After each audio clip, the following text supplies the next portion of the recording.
What's going on, everybody? Today we're talking about a New York City at Christmas that no longer exists. An era swallowed by time, devoured by modern glass towers and sanitized streets. A version of the city where the holidays felt grittier, rawer, and strangely more magical.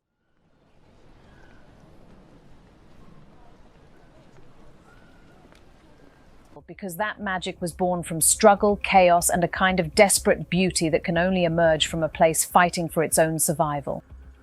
New York at Christmas once meant something entirely different.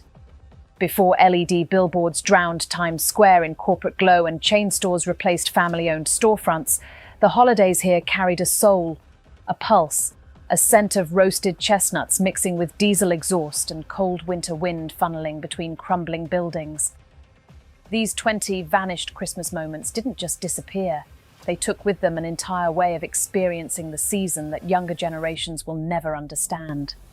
The New York of the 1970s wasn't the sanitized metropolis people know today. It was practically bankrupt, bleeding residents like an open wound, crime exploding across every borough with violence that felt biblical in scale.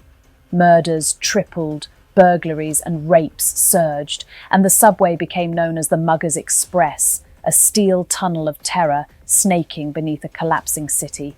Walking outside after 6 meant gambling with your life. Travelers stepping off planes were greeted with pamphlets titled "Welcome to Fear City," complete with a death's head skull on the cover warning them to avoid public transportation at all costs. The Bronx was literally burning as landlords torched their buildings for insurance money, flames lighting up the night sky like apocalyptic Christmas decorations. And into this dystopian landscape rode the motorcyclists, not the glossy influencers you see today, but real chopper gangs, Hell's Angels, outlaws, misfits riding loud machines through streets where even cops hesitated to patrol.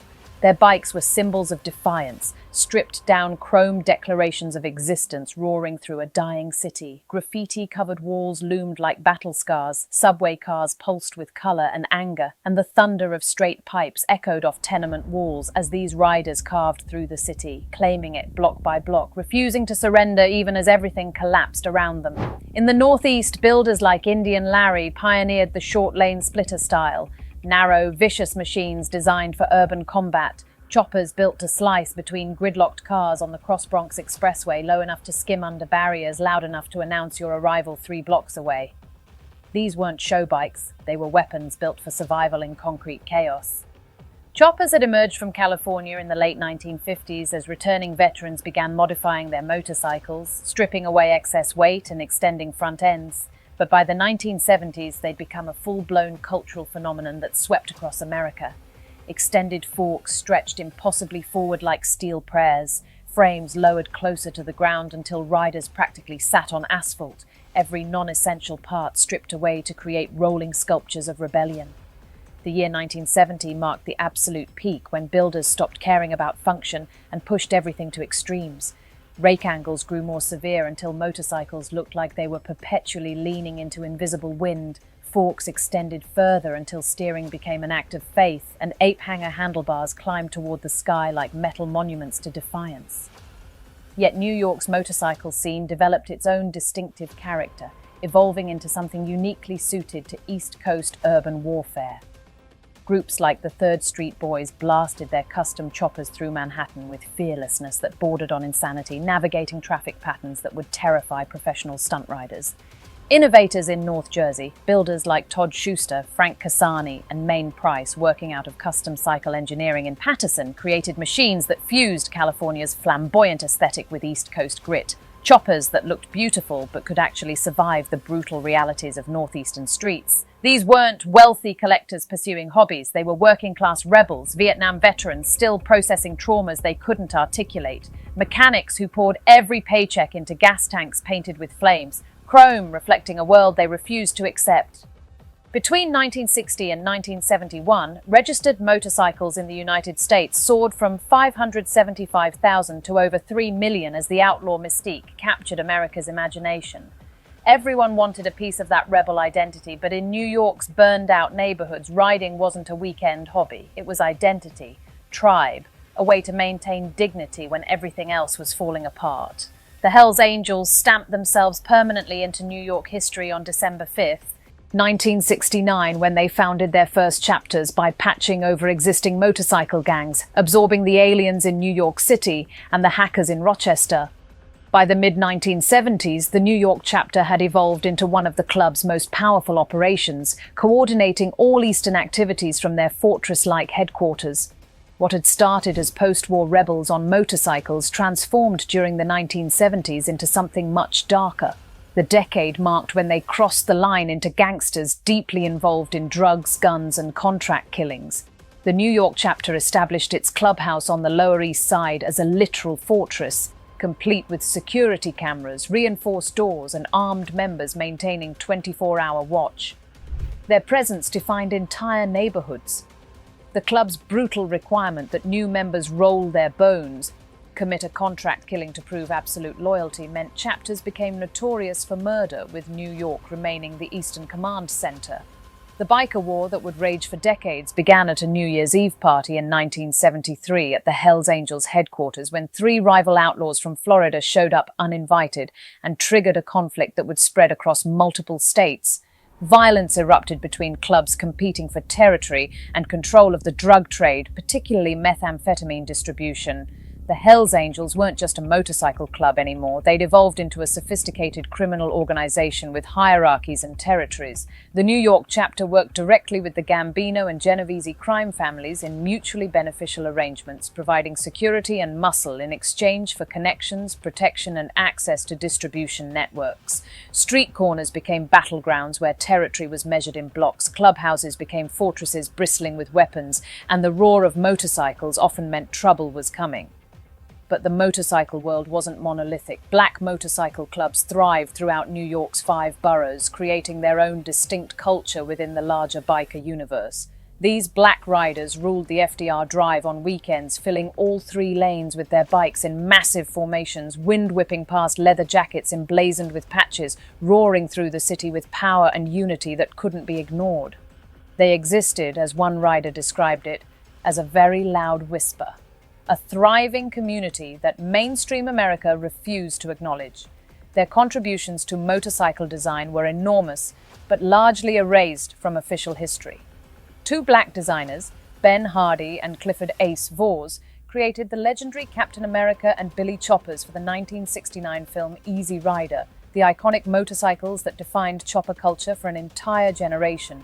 Yet their names remained virtually unknown, while white actors who rode their creations became international stars. Bessie Stringfield, the motorcycle queen of Miami, had made history as the first black woman to ride solo across the United States back in 1930, facing racism and sexism at every stop, yet her legacy remained buried. In New York streets during the 1970s, black motorcycle clubs created tight-knit brotherhoods with their own traditions, codes, and styles that honored both motorcycle culture and African-American community values.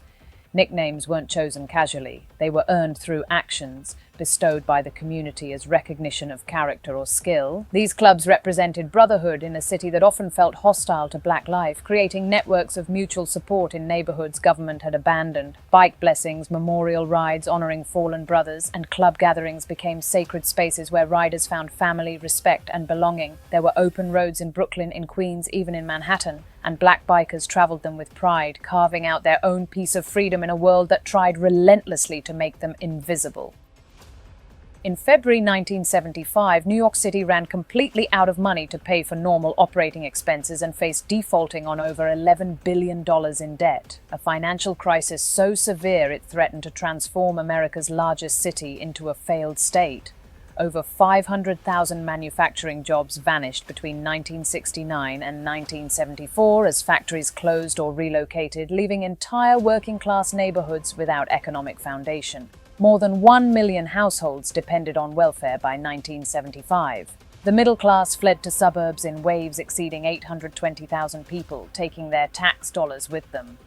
The city responded with devastating cuts. Police officer numbers dropped by 6,000, meaning fewer patrols in neighborhoods that desperately needed more protection. Firefighters decreased by 2,500 even as arson rates exploded. Teachers dropped by 6,000, meaning overcrowded classrooms for children already disadvantaged. Transit fares skyrocketed. For the first time, tuition was imposed at the city. University of New York, ending decades of free higher education that had been the pathway to middle-class life for generations. Rolling blackouts became routine, plunging neighborhoods into darkness that invited chaos. Looting, vandalism, and violence exploded during every blackout. Motorcycle culture thrived in this vacuum of authority, expanding to fill spaces where government had retreated. South Bronx street gangs like the Savage Skulls, Black Spades, and Reapers controlled blocks in neighborhoods government had abandoned, but motorcycle clubs operated on a different level, more organized, bound by codes and hierarchies that created stability. They weren't just riding motorcycles, they were staking claims in a city that had given up on itself, building communities where government had failed.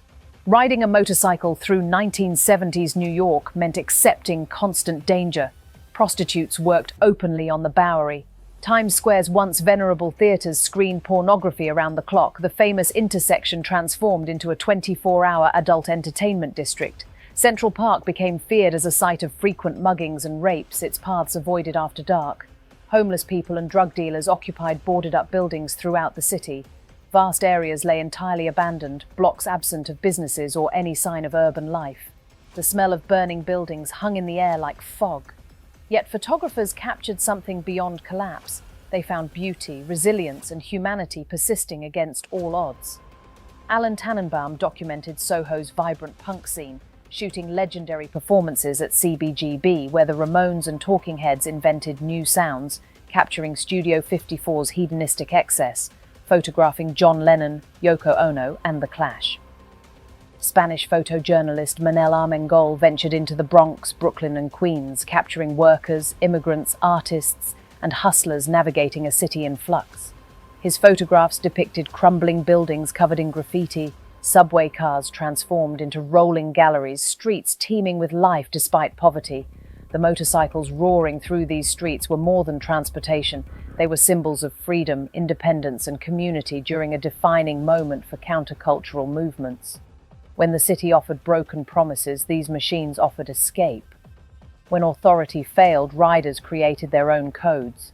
When society crumbled, they built tribes. The chrome gleaming under streetlights, the thunder echoing off warehouses, the wind cutting through smoke-filled air, these were sounds of defiance in metal form.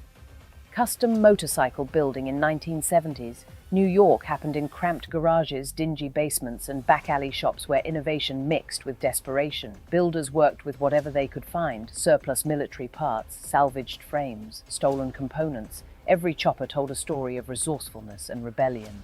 Frames were stretched in makeshift welding shops, forks extended using hydraulic tubes, gas tanks hand-painted with flames that seemed to move in streetlight. The craft demanded skill accumulated over years and vision to see the finished machine in a pile of parts. Machinists like Hank at HD Machine in Dover, New Jersey, performed miracles with vintage power plants, keeping ancient Harley-Davidson engines roaring when replacement parts were impossible to find. Custom painters like Joe the Beatnik Cardillo created multiple layered masterpieces in candy apple reds, metal flake blues, and pearl whites that looked a foot thick. These builders weren't just mechanics, they were artists working in steel and chrome, philosophers expressing worldviews through rake angles and exhaust notes. Building a chopper meant declaring who you were, where you came from, what you believed. Some specialized in extremes. Forks stretched 22 inches beyond stock, rake angles pushed to 52 degrees, frames so low exhaust pipes scraped asphalt on every turn. Others focused on function, creating practical lane splitters for Manhattan gridlock. The diversity reflected the riders, each bike as unique as the person who built it. Turf wars weren't limited to Hell's Angels versus rival clubs. They involved street gangs, organized crime families, and anyone trying to control the drug trade in a collapsing city. Nearly 40 car bombings rocked Cleveland during mob wars, and New York experienced its own escalating violence. Motorcycle clubs found themselves caught in crossfire, sometimes as participants, sometimes as targets. The line between motorcycle club and criminal organization blurred. Some clubs embraced the outlaw image fully, running drugs, guns, and protection rackets. Others tried maintaining legitimacy, organizing charity rides while fighting the stigma attached to wearing a patch. The public couldn't tell the difference. To most New Yorkers, a motorcycle meant trouble. Violence became expected, almost routine. Bar fights escalated. New York's biker world ran on brotherhood and bloodshed, with shootouts, rivalries, and the Hells Angels Outlaws war turning the city into a battleground. Yet within the chaos, real community survived. Riders who found loyalty, family, and belonging in a world that had rejected them. Women fought twice as hard for half the respect, carving their own path through male-dominated streets and proving that freedom and rebellion had no gender. By the 1980s, the chopper era faded, but its spirit lived on as riders carried those dark years forever. Steel built proof that freedom still roars even when the world collapses.